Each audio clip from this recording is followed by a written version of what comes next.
అది లెక్క. సినిమా మాత్రం అన్న రవితేజ అన్న ఫ్యాన్స్కి ఎట్లా కావాలో అట్లా చూపించినావన్నా అన్న. నిజంగా చెప్తున్నా, చింతాత చేసినావు. డైరెక్టర్ గారు ఇచ్చి పడేసిట్టు. సినిమా మాత్రం ఒక రేంజ్లో ఉన్నది. అంటే సినిమా ఇట్టున్నా ఫ్లాప్ ఉన్న రవితేజన సినిమా పట్టించుకోము. వచ్చినామా, ఎంజాయ్ చేసినామా, పోయినామా, అదే లెక్క.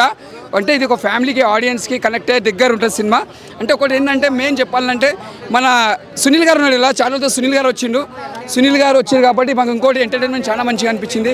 ఇంకోటి మనం హీరోయిన్లు మాత్రం అరే ఏం చేసిరని అప్పట్లో అనుష్క మన విక్రమ్ ఎట్లా అనిపిస్తుందో అందులో ఒక హీరోయిన్ మాత్రం సేమ్ అనుష్క లెక్కనే ఉన్నది.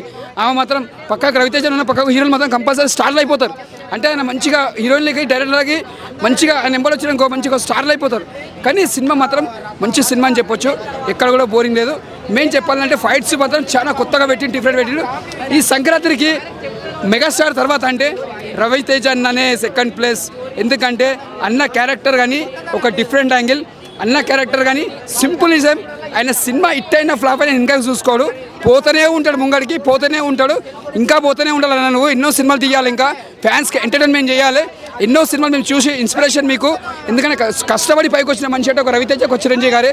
అదే ఇండస్ట్రీలో వచ్చే 2 సినిమాలు కూడా, శర్వానంద్ సినిమా కూడా వచ్చేది. 2 సినిమాలు వచ్చే సంక్రాంతికి అవి కూడా హిట్ కొట్టాలి, బ్లాక్ బస్టర్ కొట్టాలి.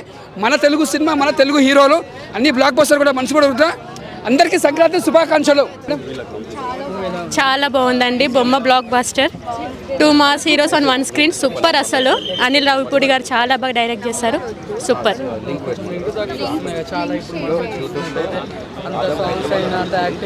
లేదండి, లేదు, చాలా బాగా నచ్చింది మాకైతే. సూపర్.